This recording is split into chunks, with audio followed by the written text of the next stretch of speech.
ನಮಸ್ಕಾರ, ನಿಮ್ಮೆಲ್ಲರಿಗೂ ಕುಕ್ಹೌಸ್ಗೆ ಸ್ವಾಗತ.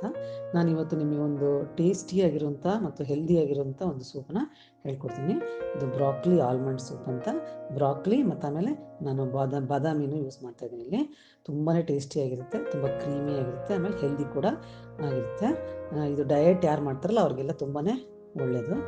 ನೋಡಿ, ಇದಕ್ಕೆ ನಾನು ಈಗ ಒಂದು ಸ್ಪೂನ್ ದೊಡ್ಡ ಸ್ಪೂನು ಬೆಣ್ಣೆ ಹಾಕ್ಕೊಂಡು ಅದಕ್ಕೆ ಈರುಳ್ಳಿ ಸಣ್ಣದಾಗಿ ಕಟ್ ಮಾಡ್ಕೊಂಡದನ್ನ ಹಾಕ್ತಾಯಿದ್ದೀನಿ. ಇದನ್ನು ಒಂದು ಚೆನ್ನಾಗಿ ಫ್ರೈ ಮಾಡ್ಕೋಬೇಕು. ಅಂದರೆ ಇದು ಸ್ವಲ್ಪ ಟ್ರಾನ್ಸ್ಪರೆಂಟ್ ಆಗಬೇಕು ಚೆನ್ನಾಗಿ. ಇದಾದ ನಂತರ ನಾನು ಇದಕ್ಕೆ ಒಂದು 2 ಬೆಳ್ಳುಳ್ಳಿನ ಸ್ವಲ್ಪ ಹೀಗೆ ಜಜ್ಜಿಕೊಂಡು ಹಾಕ್ತಾಯಿದ್ದೀನಿ. ಹಾಗೆ ಹಾಕಿದರೂ ಬರುತ್ತೆ, ಮಿಕ್ಸಲ್ಲಿ ಹಾಕ್ಕೋತೀವಿ ನಾವು ಹೇಗೂ. ಇದನ್ನು ಚೆನ್ನಾಗಿ ಫ್ರೈ ಮಾಡ್ಕೋಬೇಕು. ನೋಡಿ, ಇದಾದ ನಂತರ ನಾನು ಬ್ರಾಕ್ಲಿ ನೋಡಿದ್ರಲ್ಲ, ಇದನ್ನು ಸ್ವಲ್ಪ ವಾರ್ಮ್ ವಾಟ್ರಲ್ಲಿ ನಾನು ಸಾಲ್ಟ್ ವಾಟ್ರಲ್ಲಿ ಹಾಕಿಟ್ಟಿದ್ದೆ, ಬೆಚ್ಚ ನೀರಲ್ಲಿ. ಸ್ವಲ್ಪ ಅದರೊಳಗೆ ಹುಳ ಇರೋ ಚಾನ್ಸಸ್ ಇರುತ್ತೆ.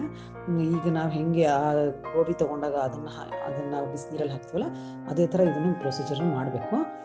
ಇದರಲ್ಲೂ ಹುಳ ಇರೋ ಚಾನ್ಸಸ್ ಇರುತ್ತೆ. ಸೊ ಈಗ ಇದನ್ನು ಚೆನ್ನಾಗಿ ಫ್ರೈ ಮಾಡ್ಕೋಬೇಕು. ಒಂದು ಸ್ವಲ್ಪ ಫ್ರೈ ಮಾಡ್ಕೋಬೇಕು. ಒಂದು 3 ಇಂದ 4 ನಿಮಿಷ ಫ್ರೈ ಆದ ನಂತರ ಆಮೇಲೆ ಒಂದೂವರೆ ಕಪ್ಪಷ್ಟು ನೀರು ಹಾಕಿ ಇದನ್ನು ಚೆನ್ನಾಗಿ ಬೇಯಿಸಕ್ಕಿಡಬೇಕು. ಚೆನ್ನಾಗಿ ಬೇಯಬೇಕು.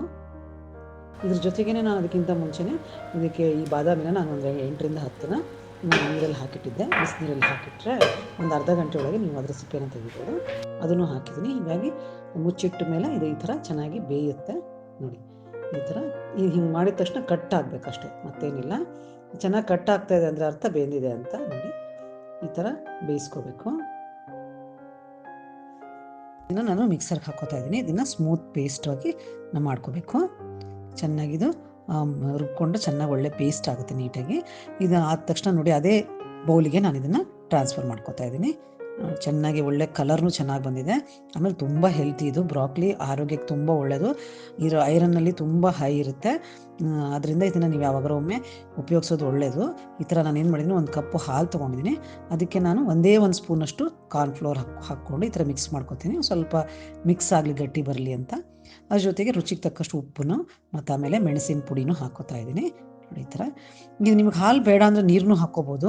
ಅಂದರೆ ನೀವು ಅಂದರೆ ಕೆಲವ್ರಿಗೆ ಡಯಟಿಂಗ್ ಮಾಡೋರಿಗೆ ಲೋ ಫ್ಯಾಟ್ ಮಿಲ್ಕ್ನ ಯೂಸ್ ಮಾಡ್ಬೋದು, ಅಥವಾ ಕೋಕೋನಟ್ ಮಿಲ್ಕ್ನ ಯೂಸ್ ಮಾಡ್ಬೋದು.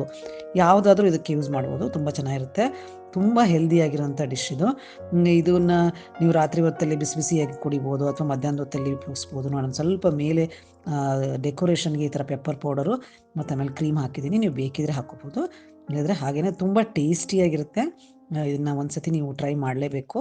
ಟ್ರೈ ಮಾಡಿ ನೋಡಿ. ಆಮೇಲೆ ನನ್ನ ಚಾನಲ್ಗೆ ಸಬ್ಸ್ಕ್ರೈಬ್ ಮಾಡ್ಕೊಳ್ಳಿ. ತುಂಬ ಧನ್ಯವಾದಗಳು. Thank you very much.